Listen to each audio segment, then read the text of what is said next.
جناب عبداللہ ابن عمر خود فرماتے ہیں کہ سرکار نے مجھ سے پوچھا کہ عبداللہ یہ بات ٹھیک ہے کہ تم ہر روز ہی نفلی روزہ رکھتے ہو اور ہر رات ہی نفلی عبادت کرتے ہو؟ تو میں نے عرض کیا یا رسول اللہ صلی اللہ تعالی علیہ وسلم ایسا ہی ہے۔ اللہ کے پیارے حبیب علیہ الصلوۃ والسلام نے فرمایا ایسا نہ کرو۔ وہ نفلی روزہ رکھتے تھے، ہر روز ہر رات نفلی عبادت کرتے تھے۔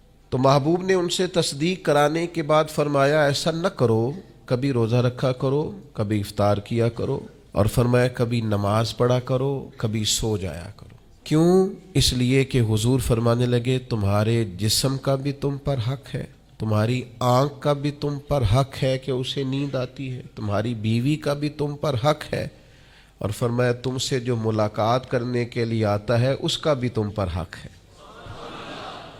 تو یہ لفظ کہہ کے کہ تمہارے اپنے اوپر بھی حقوق ہیں، تمہاری ذات کے بھی تم پر حق ہیں۔